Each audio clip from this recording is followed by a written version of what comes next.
Il fait vraiment bon flâner sur les boulevards de Montmartre. Entre le square d'Anvers et la place Clichy, une grande allée centrale noyée dans la verdure incite le piéton à musarder. La balade vaut le détour. Ici, les boulevards offrent une grande variété d'architecture. Et finalement, les fausses notes sont assez rares. Si rares qu'on les remarque comme le nez au milieu de la figure.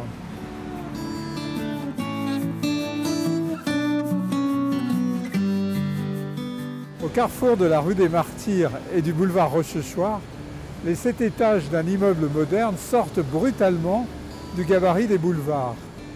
Le grand architecte Viollet-le-Duc, dont le nom a été donné à une des rues mitoyennes, doit se retourner dans sa tombe. C'est une affaire de goût, dira-t-on.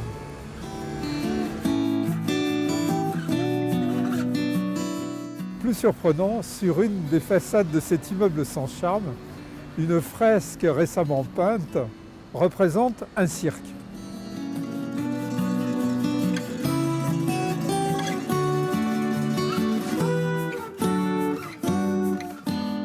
Mieux, au-dessus de la porte de l'immeuble, une inscription en lettres dorées clame haut et fort le nom d'une célèbre famille de saltimbanques, les Bouglione. Mystérieux, non ? Pour toute réponse à cette énigme, il faut se contenter d'une ridicule petite plaque.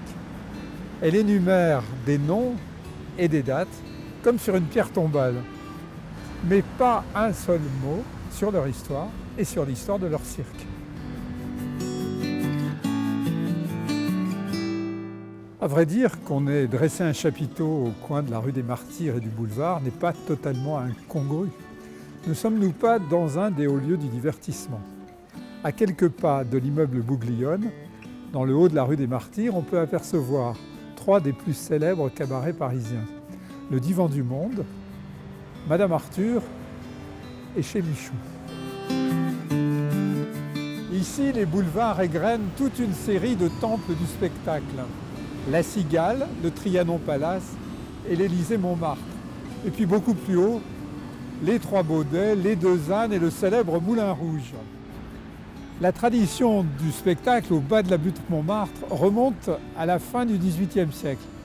À l'époque de Louis XVI, juste avant la Révolution, une enceinte fiscale, c'est-à-dire une sorte d'octroi, a été construite à l'emplacement des actuels boulevards.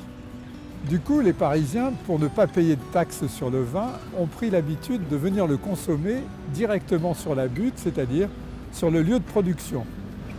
Depuis lors, les cabarets ont fait souche à Montmartre, comme le célèbre Chat Noir, qui a été créé juste à côté d'ici, au numéro 84 du boulevard Rochechouart. Alors pourquoi pas un cirque ?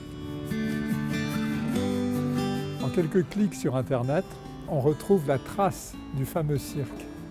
Et quelle trace ! En 1887, Henri de Toulouse-Lautrec a peint l'écuyère du cirque Fernando, une toile que l'on peut aujourd'hui admirer au Musée des Beaux-Arts de Chicago. Voilà qui nous rappelle qu'à la fin du XIXe siècle, l'art équestre faisait la réputation des chapiteaux. Fernando, qui a créé le cirque de Montmartre, était un écuyer. En 1873, il avait installé sa piste sur un terrain vague à l'angle de la rue des Martyrs et du boulevard Rochechouart. Son succès fut tel qu'au bout de 2 ans, il se fit construire un chapiteau en dur. Ce bâtiment, qui avait la forme d'un polygone à 16 côtés, a fait le bonheur des petits et des grands pendant un siècle. Il a été détruit en 1973 et a laissé la place à l'immeuble Bouglione. En fait, la famille Bouglione, qui était par ailleurs propriétaire du cirque d'hiver, avait racheté le cirque de Montmartre et finalement, au bout de quelques années, pour ne pas faire d'ombre à son autre cirque, a préféré détruire celui-là et laisser construire ce merveilleux immeuble. De nombreux peintres, tous plus célèbres les uns que les autres, ont peint les écuyères, les acrobates, les clowns du boulevard Rochechouart. Auguste Renoir, qui a habité un temps ici rue Cortot, dans la maison qui se trouve juste derrière moi et qui abrite le musée de Montmartre, a peint 2 toutes jeunes artistes sur la piste du cirque Fernando.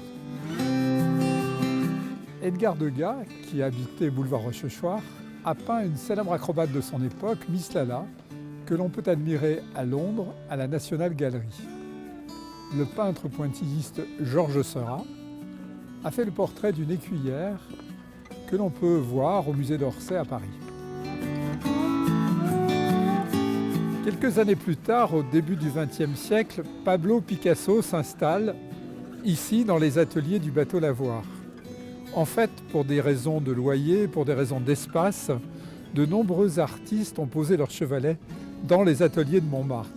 Du coup, ils fréquentaient le cirque en voisin, parfois même avec leurs enfants, comme Auguste Renoir.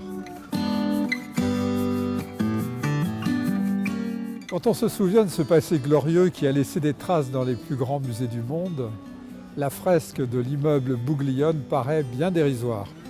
Ne pensez-vous pas que Paris serait bien inspiré de rappeler autrement l'histoire illustre du cirque de Montmartre ?